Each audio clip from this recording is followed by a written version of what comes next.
Hello students, we are reading chapter 4 in the earliest cities of history. So let's start from page number 40. Here you see seals and sealings. Seals के बारे में तो आपको पता है, ceiling क्या है उसके बारे में यहाँ जानते हैं. ठीक है. Seals may have been used to stamp bags or packets containing goods that were sent from one place to another. After a bag was closed or tied, a layer of wet clay was applied on the knot and the seal was pressed on it. The impression of the seal is known as a sealing. If the sealing was intact, one could be sure that the good had arrived safely.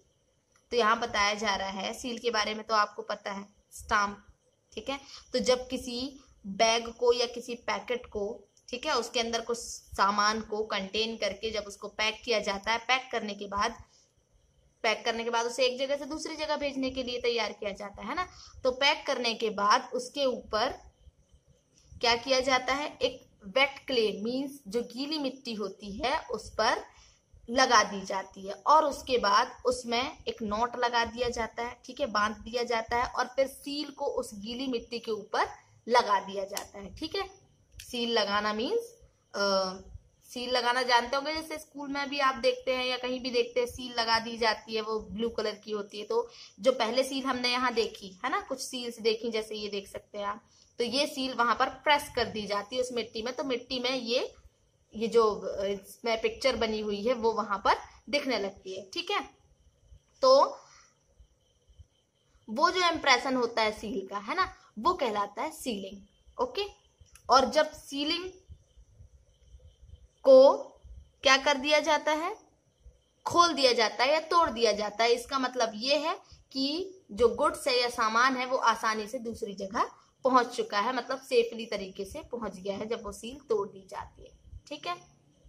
Now seals जो हैं आज भी use की जाती हैं, बहुत सारे documents में सील लगाई जाती है, देखा होगा, है ना. Now the mystery of the end. Around 3900 years ago, we find the beginning of a major change. People stopped living in many of the cities. Writing, seals, and weights were not longer used. Raw materials brought from long distance became rare. In Mohenjo-daro, we find the garbage piled up on the streets. The training system broke down, and new, less impressive houses were built even over the street. Why did all this happen? We are not sure. Some scholars suggest that the rivers dried up. Others suggest that there was deforestation. This could have happened because fuel was required for baking bricks and for smelting copper ores. Besides, grazing by large herds of cattle, sheep and goat may have destroyed the green cover.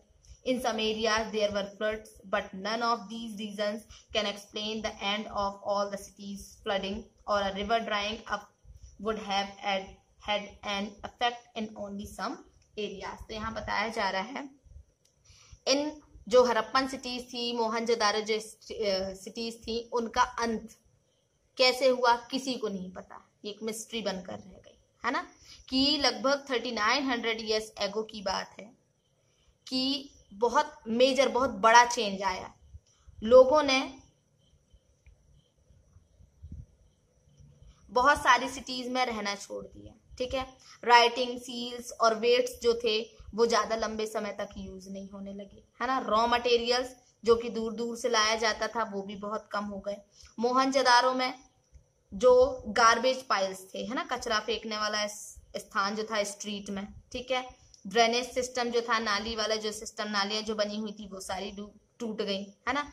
और वहां पर नए नए अच्छे houses बन गए. ठीक है, बना दिए गए वहां पर, पूरे स्ट्रीट्स में अच्छे घर बन गए वहां पर.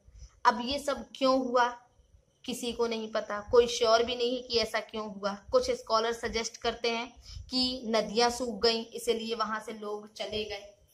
ठीक है, जो हड़प्पन सिटीज के जो लोग थे, मोहनजोदारो सिटीज के जो लोग थे, तो रिवर सूख गई इसलिए वहां से लोग चले गए. कुछ लोग सजेस्ट करते हैं कि डिफोरेस्टेशन हो गया, डिफोरेस्टेशन हो गया मीन्स जंगलों का विनाश हो गया, है ना.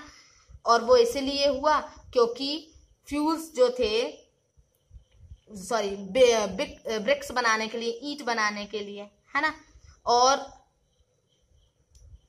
कुछ जो मेटल्स होते थे उनको गलाने के लिए फ्यूल की जरूरत होती थी, तो लोगों ने जंगल काट दिए होंगे। ऐसा मतलब स्कॉलर्स जो विद्वान है वो अंदाजा लगा रहे थे कि कैसे इन सिटीज का, हड़प्पन और मोहनजोदारो सिटीज जो है उनका एंड कैसे हुआ होगा। ठीक है, फिर कुछ बताते हैं कि कैटल्स जो थे, है ना, वहां पर लार्ज एरिया था, ठीक है, घास वगैरह बहुत सारी थी, तो बहुत सारे जो कैटल्स थे जैसे गॉट, है ना, शीप वगैरह, तो उनने पूरा ग्रीन जो एरिया था वहां का उसको खा खा के पूरा खत्म कर दिया, और फिर वहां नदी वगैरह रही नहीं होगी, तो इसलिए पानी की कमी, तो दोबारा मतलब घास नहीं उग सकी, रेनफॉल नहीं हो सका होगा दोबारा, है ना, कुछ एरियाज में फ्लड्स आ गए होंगे, मींस बाढ़ आ गए होंगे। ठीक है, पर किसी का भी मतलब जो ये रीजन इतने दिए गए, कारण दिए गए इन सिटीज के एंड के, पर कोई भी सही ना समझ में आया। ठीक है,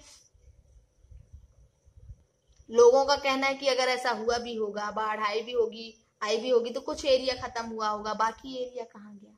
ठीक है, अब ये भी माना जाता है कि जब रूलर्स आए होंगे तो उन लोगों ने उन पर कंट्रोल किया होगा, वो सारी चीजें, है ना, तो वो सिटीज वहां से हटी होंगी। ठीक है, कुछ ऐसे मतलब साइट्स जो है वो क्लियर हो गए होंगे, फिर कुछ ऐसे साइट्स हैं जैसे सिंध है और वेस्ट पंजाब जो कि अभी पाकिस्तान में है। ठीक है, वहां पर भी लोग उस एरिया को भी छोड़कर चले गए।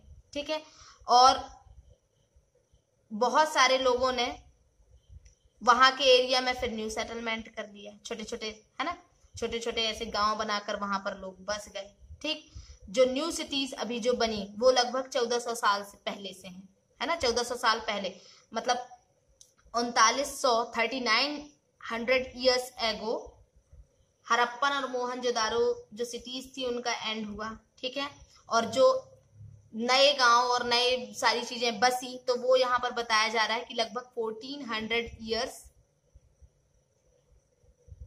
लेटर, मीन्स 3900 ईयर्स के 1400 ईयर्स लेटर, उसके बाद मतलब ये सारी चीजें हुई। तो उस बीच के समय में मतलब क्या हुआ, ठीक है, किसी को कुछ नहीं पता।